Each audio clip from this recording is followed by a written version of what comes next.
Alright, listen. Remember when you were playing The Sims and you'd make your little guy read a book or something, and he'd get a little blue bar above his head, and when it filled, he leveled up his skill? Remember how good that felt? Remember the musical flourish that would signal to your brain that you're a good little girl? Video games hijack our getting shit done glands, the same way junk food hijacks our yummy sensors.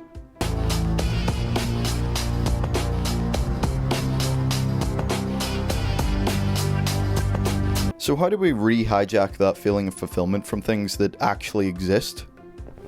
The answer is gamification. There's an app called Habitica. It's like a to-do list thing that'll give your little pixel guy a cool sword if you do the dishes.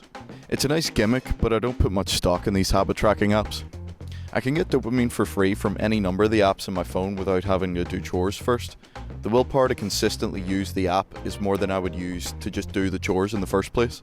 No, the kind of gamification I endorse has hit the mainstream in a way already. People are talking about side quests when they do something that's outside their usual routine, or when they disappear with randoms from a smoking area on a night out. And even the most normie casual FIFA gamers are calling people NPCs.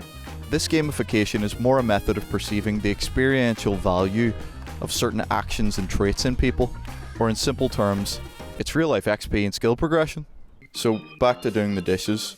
Bare hands allow full dexterity, but you take physical and chemical damage. Rubber gloves protect from chemical damage, but cause a slight dexterity debuff, and their durability degrades over time. These heavy armor gauntlets provide huge damage immunity at the cost of a huge hit to dexterity. This is all incredibly mundane, but it teaches us the principle of how to understand gamification. Are you embarking on a quest? Do you have a purpose? It's good to have more than one, and it's even better to do some side content. But what are you actually doing? You can just go anywhere, you know. This is an open world game. I've broken onto a golf course. You'd be surprised how much serendipity really plays a role in your life. Put yourself out there and things will just happen to you. Charmander doesn't become Charizard without some random encounters. If you don't want to be somewhere, go somewhere else. If you don't want to do something else. My job makes me work every waking hour. Leave, brother. Changing your life is hard, but it's not that hard. If it isn't fun, do a different quest. Maintain the right disconnection from reality. Yes, this is all more real than a video game, but how real is real? Do something silly, bro. But what'll people think? People are just NPCs. Games are just bytes spinning on a disc. And the real world is just protein spinning on a globe. It's not that deep. Get rejected by a girl or take your shoes off in public. Better yet, do both. You aren't bad at it. You're just not at a high enough level yet. Your measly little flame spell is too weak. Grind until it's an inferno storm.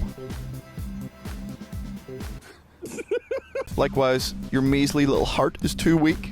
Run around until you're a level 100 cardiovascular freak.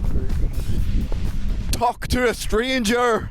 +1 speech, lift weights, +1 strength, read a book, +1 intelligence, drink a coffee, +20% to all neural activation stats, go out in the sun, +10 vitamin D and -40% chance to encounter depression, but 50% chance to cause burn damage and exhaustion. Be born in Northern Ireland. Start the game with +15 charisma and +50 reputation, but 90% chance of player vehicles exploding. I find the greatest benefit from this mentality is leveling up my willpower and discipline. Personally, I dislike doing stuff. I've had times in my life when just getting out of bed to keep my hunger bar from depleting has been a boss battle I just can't beat. A lot of different debuffs lead to a character build that bad, but it's fundamentally due to having low willpower and discipline stats, and the only way to level these up is to grind. The more you force yourself out of bed, the easier it'll be subsequent times. The more you keep moving, the more you'll keep moving. I'm deliberately careless with the efficiency that I perform tasks sometimes so that I can increase my discipline and willpower by going up and down the stairs more times than I have to. Did video games just cure my depression? No. But kinda yes.